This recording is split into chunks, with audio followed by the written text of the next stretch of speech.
मैं आप लोगों को प्रणाम करता हूँ और अपने शब्द रूपी फूलों की माला से आप लोगों का स्वागत करता हूँ। आप लोगों से निवेदन करता हूँ कि मैंने ये कविता अपनी खुद की लिखी हुई है और ना ही इसका कोई प्रसारण हुआ है। ये पंजाब के अंदर जब आतंकवाद का बोलबाला था उस वक्त लिखी हुई है, जो मैं आपको सुना रहा हूँ कि भारत माता तेरी याद में दिल बहुत रोया और इन 70 साल की आज़ादी में तूने क्या खोया क्या पाया। सुलगता हुआ पंजाब में देख आया और कश्मीर की आबो हवा में बारूद मिलाया। मानवता को जैसे जहर पिलाया, जिसने आज़ादी का दीप जलाया उसको ही हमने गोली से उड़ाया। मर्यादा का खून किया और ममता को लजाया। मजहब की लड़ाई में मानवता को मिटाया। हमने गांधी जी के सपनों को भुला दिया। आतंकवाद के साये में भारत माता को बिठा दिया। सत्य अहिंसा और धर्म को हमने छोड़ दिया। फैशन के दीवाने बनकर सभ्यता और संस्कृति को भुला दिया। भारत माता तेरी याद में दिल बहुत रोया और इन 70 साल की आज़ादी में तूने क्या खोया और क्या पाया। उन्हें पहले तो कर दिया था। मेरी दूसरी कविता है पुलवामा में हुए शहीदों के ऊपर।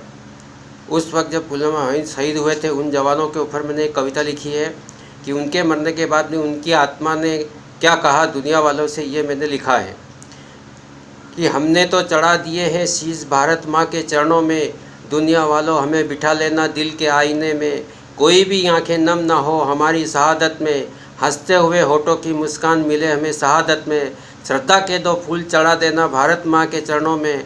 हमें सच्ची श्रद्धांजलि मिलेगी भारत माँ के चरणों में। मानवता के सारे रिश्ते रख दिए हैं हमने मातृभूमि की सेवा में। हमें कोई गम नहीं अपना शीश कटाने में। भारत माता की चरण वंदना करके हम जा रहे हैं ईश्वर के चरणों में। हाँ, हमने तो चढ़ा दिए हैं शीश भारत माँ के चरणों में। दुनिया वाले हमें बिठा लेना दिल के आईने में। ये मेरी तीसरी कविता है जो कश्मीर के अंदर 370 धारा हटने के बाद में मैंने उस कश्मीर के ऊपर लिखी है कि कश्मीर जो है एक भारत माता का बेटा बन कर के अपनी माँ से क्या कह रहा है, वो मैंने लिखा है कि कश्मीर की माटी बोली अपनी भारत माता से। आंचल मेरा कटा हुआ है नफ़रत की तलवार से। सिर पर रखकर हाथ मैया पूछो इस संसार से। इतने बरस क्यों दूर रखा मुझको मेरी माँ से। घायल होकर पूछ रहा था पता मैं अपनी माँ का। आंचल मेरा कटा हुआ है नफ़रत की तलवार से। डर डर के मैं जीता था खून के आंसू पीता था। बारूद के ढेर पर सोता था मन मेरा रोता था। नफ़रत घोली थी मन में जान के दुश्मन थे जग में।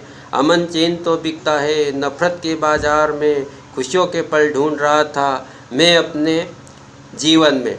कश्मीर की माटी बोली अपनी भारत माता से। आंचल मेरा कटा हुआ है नफ़रत की तलवार से। ये मेरी चौथी कविता है।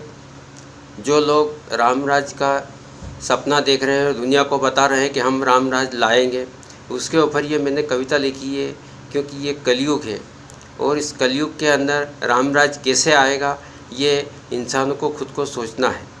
मैंने ये कविता रामराज के ऊपर लिखी है कि रामराज लाने के लिए राम जैसा बनना होगा। राम के विचारों को अपने मन में उतारना होगा। जीवन की हर मर्यादा का पालन करना होगा।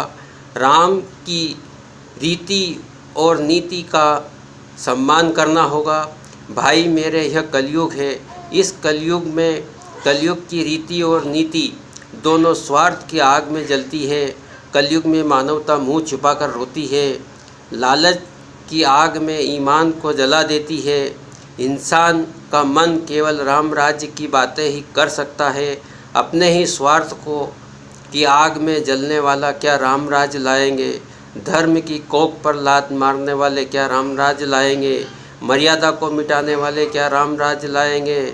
नारी को दहेज की आग में जलाने वाले क्या रामराज लाएंगे। अपने माँ बाप को वृद्धा आश्रम छोड़ने वाले क्या रामराज लाएंगे। अकेली पाकर नारी का चीर हरण करने वाले क्या रामराज लाएंगे। रामराज की कोरी कल्पना निराधार है। भाइयों, मुझे माफ़ करना कि मैंने जो कविता लिखी है उसमें कोई गलती हो तो उसके लिए मुझे क्षमा करना।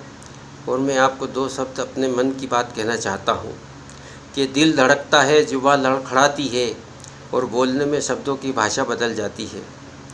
ये मेरी अपनी बात है। दूसरी बात यह है कि मैं राम सिंह कुमावत भोरासा, जिला देवास। आप लोगों को धन्यवाद।